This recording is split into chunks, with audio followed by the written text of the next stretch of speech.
होता है पूरा या राइट अप टू मतलब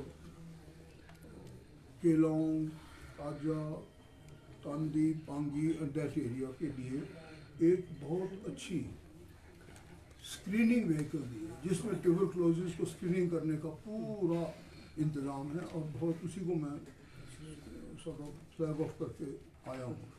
माननीय मुख्यमंत्री महोदय को किसी कारणवश इमीडिएटली जाना पड़ा और 9 भी साथ होने थे, तो अब जो है वो हम कराए, इसमें सब इक्विपमेंट है, पूरा हैंड हेल्ड एक्सरे है और वो कहते हैं ना इंडेक्स 600 ड्राई केमिस्ट्री एनालाइजर, मतलब जैसे ही आदमी खड़ा होगा साथ ही साथ उसका ऐसा एआई का सिस्टम है कि रिजल्ट भी आ जाएगा, which is a very good and एक टीबी एलिमिनेशन प्रोग्राम का हिस्सा है ये और हमारे बहुत अच्छा प्रोग्राम चल पड़ा है।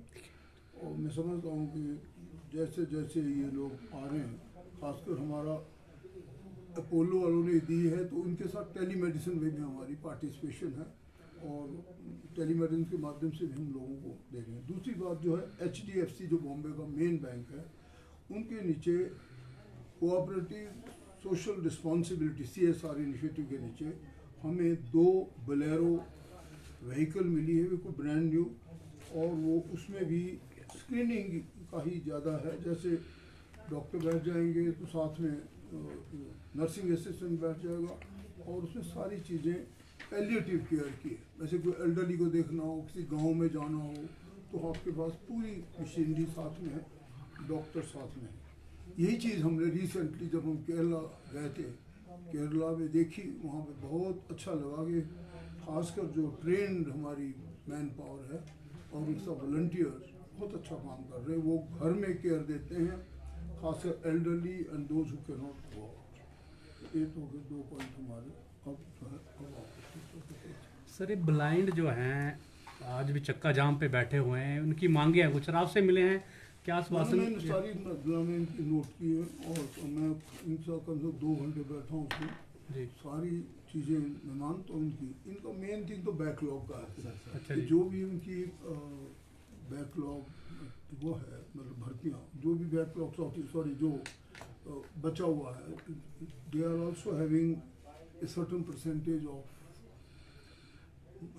पार्टनर्स इन द सिस्टम जिसमें डिसेबल्ड को दिया जाता है, उस परसेंटेज के नीचे वो क्या क्या था, मैंने लिखा हुआ था कि कहाँ पे ले गया अपना इसलिए देखो मैं बताऊँ इनकी बात बिल्कुल सही है, इनकी तरफ पूरा ध्यान डिपार्टमेंट का है। हाँ यही तो सबसे पहले इनकी है बैकलॉग कि इनका हिमाचल प्रदेश सरकार के विभिन्न विभागों में वर्ग 1 से 4 दिव्यांगजनों के से आरक्षित भिन्न पद रिक्त चले आ रहे हैं। इन समस्त रिक्त पदों को यथाशीघ्र भरने की प्रक्रिया की जाए, नो डाउट। इस संबंध में हमारे जो पर्सनल डिपार्टमेंट है, उन्होंने सभी विभागों के दिव्यांगजनों के लिए आरक्षित श्रेणी में 3 व 4 के पदों को क्वार्टरली आधार पर भरने की दिशा निर्देश दे दिए हैं। 2024-25 में हमने देखो मैं आपको पढ़ ही देता हूँ, वो काफ़ी दिए हैं भाई। एक्साइज डिपार्टमेंट में जब मीटिंग हुई तो इनको उस वक्त सिर्फ 2 ही पोस्ट मिली। ऐसे ही सिविल सप्लाई कॉरपोरेशन में 22 जुलाई 2024 को तो 1 थी, 1 भर दिया JOIT। इसका से सबका है, लगभग इन्होंने 65 पदों को भरा है। फिर भी इनका फिर भी बैकलॉग है, जो कि चरणबद्ध तरीके से किया जाएगा और why not, they will be, इनकी पूरी की पूरी मेरे पास वो पड़ी है संसार में आपको करती टोटल ये अभी खाली दो भरने टोटल जो भरे भी तक वो है 259 260 समझो। और देखो ऐसा होता है हर एक डिपार्टमेंट का कुछ ना कुछ कंस्ट्रेंट तो होते हैं।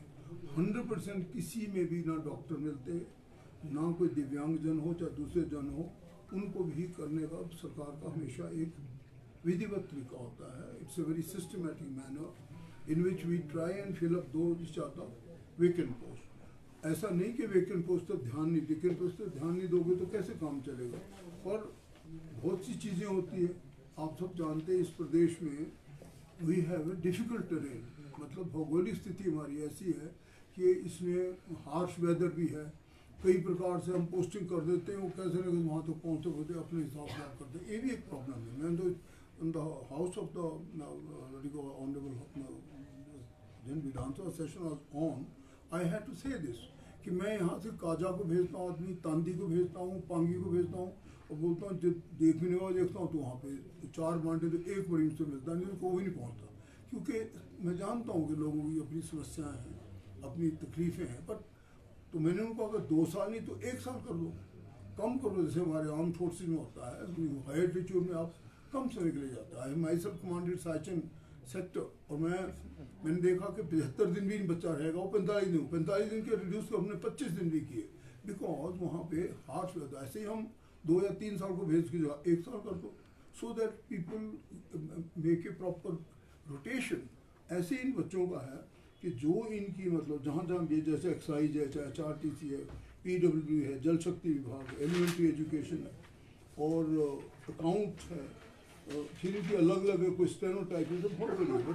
259 या 260 भरना भी मैं समझता हूँ एक अच्छी उपलब्धि है।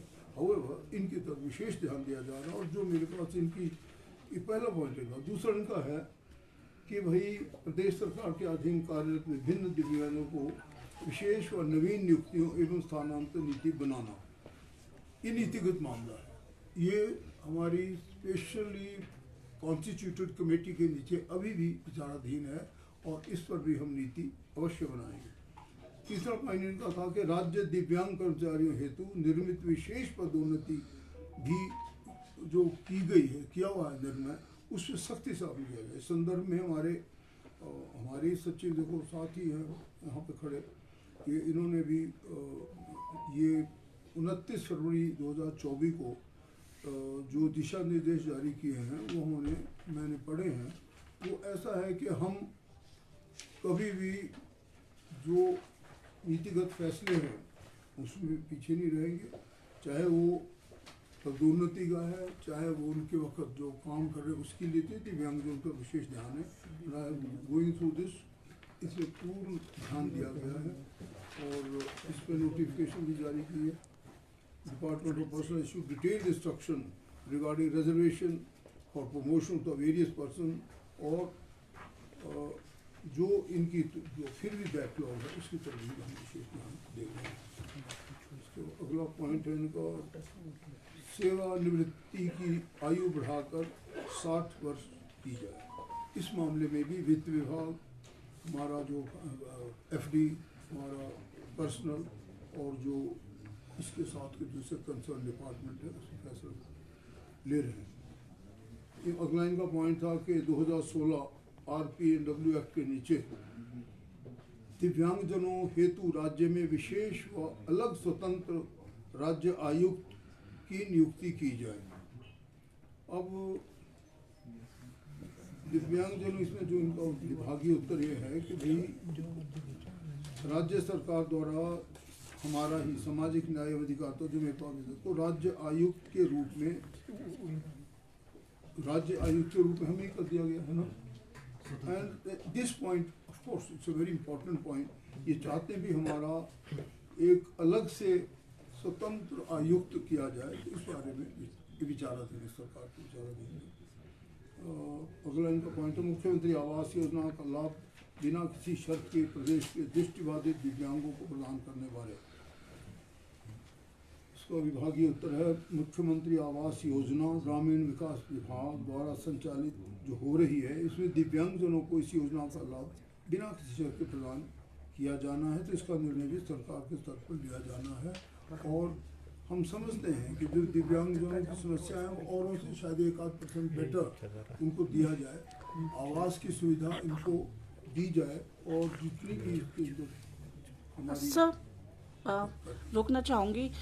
ये अभी बाहर जो है दृष्टिहीन ने चक्का जाम कर रखा है छोटा शिमला में सचिवालय के बाहर, उसके बारे में आप क्या कहना चाहेंगे? ये सारी जानकारी तो हमारे पास पहुंच गई है, हमें पता है, लेकिन वो आपका नाम भी ले रहे हैं, आपको बुला रहे हैं वहाँ पर कि आपने उनको आश्वासन दिया, लेकिन उस पर जो है मैं कोई तो अब 2 दिनों में तो बेटा चारों कोई भी वो कहते हैं ना, Rome was not built in a day. अभी इनको मैंने समझाया, मैं 2 घंटे बैठा नहीं था कि आपकी बातें सुन ली है, ये विचाराधीन है। अभी 1 दिन में या 2 दिन में या विदिन ए वीक कैसे उनको सारे फैसले दे दिए जाएंगे? हाँ, सब चीज़ों पे स्टेप बाय स्टेप हम देंगे, और अभी मैं भी मिल लूँगा उनको, कोई प्रॉब्लम नहीं, मेरे को मिलने में कौन सी उनको दिक्कत है। वो तो इनको मैंने समझाया भी कि बेस्ट तो ये होगा कि अगर आप चुपचाप से देखिए, हमने ना अभी 4 अप्रैल ये सब विभागों को उन्हें बुलाया था, सबके सेक्रेटरीज बुलाए थे, और सारी डिमांड को इनको मैंने लिखा दिया है। लेकिन 1 आध महीना या 1.5 महीना तो देना ही पड़ेगा ना। आफ्टर ऑल ऐसी फाइल कोई नहीं है जो कि आज चलेगी और शाम तक फैसला दे दो, थोड़ा सा समय तो लगता ही लगता है ना। पर इनको तो शोभू राम को समझाना वैसे बहुत मुश्किल है। मेरे साथ उनसे 7-8 पहले भी मीटिंग की, वही उकसाता भी लोगों को, कभी कभी उकसा भी देता है। कोई बात नहीं, उनका अधिकार है और हम उनसे और मिल लेंगे, नो प्रॉब्लम। सर उसमें एक सवाल ये भी हो रहा है कि वहाँ नारे कि वो लोग जो है व्यवहार से, जो यहाँ के वेलफेयर डायरेक्टर हैं किरण बदाना जी, उनके व्यवहार से बहुत ही ज़्यादा निराश हुए हुए हैं कि उन्होंने बहुत गलत व्यवहार उनके साथ किया है। आप उस पर क्या कहेंगे? उस पर मांग कर रहे हैं वो कि उनको इस्तीफा दे देना चाहिए। तो चलो, वो भी हम आपकी बात भी सुनेंगे, वो भी विचाराधीन है। लेकिन ऐसा होता है कि अगर शांति से कोई भी, हम सामाजिक डॉक्टर हैं और वो फिजिकल डॉक्टर, मैं सबको ये बोलता हूँ कि कम से कम सुन तो लो, और सुनने के बाद ये नहीं कि अनसुना करो, उस पर सोचो हम कैसे इनको सुख दे सकते हैं। परंतु उन्हें कभी ऐसे मत समझो कि ये सुनने योग्य नहीं, सुनना तो पड़ेगा, और उनकी बात हमें ही देखनी होगी। वो कहाँ जाएंगे? सरकार के पास नहीं आएंगे तो कहाँ जाएंगे? इसलिए सभी लोगों को, जो भी कंसर्न ऑफिसर्स है, उनको क्या बोलते हैं उसको, शालीनता और नम्रता और करुणा, ये सब चीज़ें होनी चाहिए। क्योंकि इनकी बेचारी मांगे मत, अब एक इनकी आखिरी डिमांड क्या साथ हुई कि दिव्यांगजन समाज बढ़ाकर 5,000 रुपये कर दी जाए। तो अब ये पैसों से रिलेटेड है, ऐसा नहीं कि नहीं देनी चाहिए। मैं तो ये कहता हूँ 5,000 या 7,000 मिले, परंतु मेरे बोलने से क्या होगा भाई, किट्टी में पैसे भी होने चाहिए ना। पर ये भी विचाराधीन है, हम अवश्य करेंगे। अगर इनकी सामाजिक सुरक्षा पेंशन और उससे ज़्यादा हो जाए तो और अच्छी बात है, तो सारे आ जाते हैं। ये थोड़ी कि एक ही मात पर सामाजिक पेंशन की अगर आप लिस्ट पढ़ोगे तो आपका माथा घूम जाएगा, इतनी सामाजिक पेंशन देनी पड़ रही है हम लोग, गो इनटू मैनी करोड़। पर इनकी भी बात सही है, ये भी हम सबसे पहले प्राथमिक आधार पर करेंगे जीवन, इसमें कोई शक नहीं। सर वहीं एक और सवाल आपसे करना चाहूँगी कि अभी कैबिनेट की बैठक हुई थी, उसमें जो है चर्चा में आया था कि जो हॉस्पिटल्स में जो पर्चियाँ बनाई जाएंगी उसमें भी अब पैसे लिए जाएंगे, उस पर आप क्या कहना चाहेंगे? अभी तक तो ये फैसला तो खैर नहीं लिया, पर आप मुझे स्वयं बताओ कि आप पीजीआई जाते हैं तो मेरे को तो इसलिए पता है कि मैं 2-4 बार पहले भी गया था, पहली बार मंत्री होते ही मैं गया था एज एन ऑर्डिनरी पर्सन। तो सबसे पहले वो 10 रुपये की पर्ची पे वो लगाते हैं, वो कहते हैं साहब जब वो पर्ची पे लगाएंगे आपका नाम, अच्छा उसके फ़ायदे क्या है? सबसे बड़ा फ़ायदा, जो आदमी इसको रखेगा, नहीं तो डॉक्टर खोजबीन करके दोबारा बनानी पड़े, इतना समय भी नहीं होता। सबसे दूसरी बात क्या है कि देखो, अगर 10 रुपये एक पर्ची के लगाओ भी आप, तो अभी तो नहीं लगाए, परंतु जिस वक्त भी हमारी आरकेएस या कोई भी फैसला लेता है मान लो, तो ये स्वागत करना चाहिए। थोड़े बहुत रेवेन्यू उनके पास भी आएंगे, वो भी भलाई के लिए लगाते, तो हाईली ऑडिटेड अकाउंट होता है, तो जेब में नहीं डालेगा 10 रुपये। और कभी क्या होता है कि वो संभाल के भी रखेंगे और डॉक्टर दूसरे लोगों को समय भी मिलेगा। वरना क्या होता है, एक आदमी उसी में शुरू हो जाता है, जो नर्सिंग स्टाफ है बनाओ भी इसका। ये श्रीमान आनंद प्रकाश जी आए थे लास्ट टाइम, और आनंद प्रकाश जी ने जो है वो तो आनंद में रह गए, अब डॉक्टर को मुसीबत में डाल दिया, तो वो पर्ची गायब, फिर दोबारा से उसको शुरू करो। ऐसे ऐसे शेर होते हैं ना हमारे। अब इसको उनका लगाना, सच में आपको बताऊँ, मैं भी इसको चाहता हूँ कि लगाएं, अभी तक नहीं लगाई, पर लगाना चाहिए कुछ ना कुछ। अगर जहाँ पे बिल्कुल ही मुफ्त में चले रहेंगे तो ये केयरलेस हो जाते हैं, और एज ए रिजल्ट सब लोगों के ऊपर इनकी मुसीबत पड़ती है। डिपार्टमेंट में भी पड़ेगी, डॉक्टर भी पड़ेगी। नर्सिंग स्टाफ पे पड़ेगी। तो अगर ये लग भी जाएंगे तो I think we should welcome. Test के पैसे लेने का भी प्रस्ताव है कोई? हाँ जी। जो सरकारी अस्पतालों में टेस्ट होते हैं उसके लिए भी कोई प्रावधान है कि उसके टेस्ट लिए सर, टेस्टों के पैसे भी लेंगे। हैं? जो टेस्ट होते हैं ना सर, अभी फ्री होते हैं, उनके पैसे भी लगाने की योजना है कोई? अभी तो कोई योजना देखो ऐसी तो हमने अभी सोचा तो नहीं, और अगर आप लोग बोलोगे तो हम लगा देंगे। हम तो चाहेंगे मुफ्त कर गरीबों के लिए, पर्ची के लिए भी लोग विरोध कर रहे हैं कि पर्चियों के पैसे भी नहीं होने चाहिए। नहीं, पर्ची अभी तो किसी के भी नहीं ले रहे हैं, पर ये आरकेएस का फैसला है। अगर आरकेएस लेना चाहे और बोले कि भाई हमारे को दिक्कत हो रही है, संभालने जा रहे हैं, बिकॉज वो डिसिप्लिन